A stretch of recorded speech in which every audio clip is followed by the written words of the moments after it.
আসসালামু আলাইকুম, কেমন আছেন সবাই? আশা করছি সবাই ভালো আছেন। তো আমার হাতে যে ফলটা দেখছেন এটা নিয়ে বলার কিছু নাই, এটা খুব পরিচিত ফল আর এখন খুব চলতেছে। এটা হচ্ছে ড্রাগন ফল।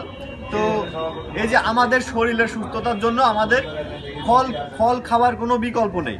আমাদেরকে সুস্থ থাকতে হলে ফল খেতে হবে, আরও ভালো ভালো খাবার খেতে হবে। আর সবচেয়ে বেশি ভালো হয় যদি ফলটা কোনো কীটনাশক সার ব্যবহারকৃত না হয়। তো আমরা এই ক্ষেত্রে আমাদের বাসার পাশে যদি অল্প কিছু জায়গা থাকে কিংবা ছাদের উপরে ছাদ বাগান করে আমরা এইরকম ড্রাগন ফল লাগাইতে পারি। তো এটা হচ্ছে শিমুল কাকুদের ছাদ বাগানের ফল। এটা হচ্ছে কোনো সার, কোনো বিষ, কোনো কিছুই প্রয়োগ করে না। এটা সার বিষ মুক্ত ফল। তো এই ফলটা আপনাদেরকে আমি কেটে দেখাবো। আরো বড় বড় ফল ছিল, তার ভিতরে এটা মাজরাটা আমি নিয়ে এসেছি, এটা দেখাই।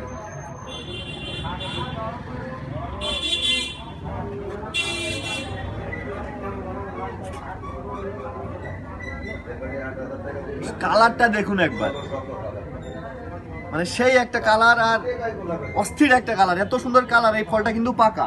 তো আপনারা বাসায় যদি অল্প জায়গা থাকে সেইখানেও আপনারা এগুলো চাষ করতে পারেন। যেমন শিমুল কাকু তার বাসার উপরে এটা লাগাইছে, ছাদ বাগান করেছে, তো আপনারা ওইভাবেও করতে পারেন। তো ওই ফলটা সাথে আরো অনেকেই আছে, কাকু রয়েছে, সবাইকে একটু খাইয়ে দেখবো যে ফলটা কেমন মিষ্টি।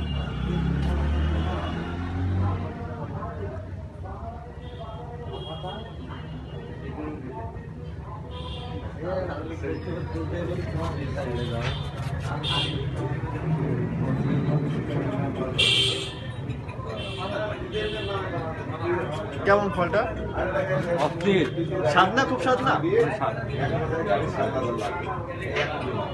আর এই যে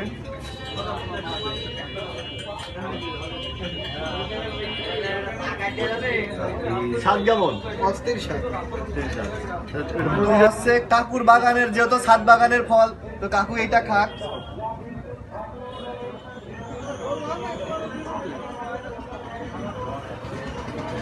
যেহেতু সার কীটনাশক দেওয়া না, ফলটা অনেক মিষ্টি।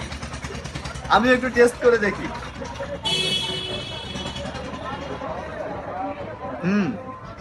আসলে কীটনাশক ফলে না দেওয়া থাকলে সেই ফলের কিন্তু স্বাদ একটা অন্য মাত্রায় যায়।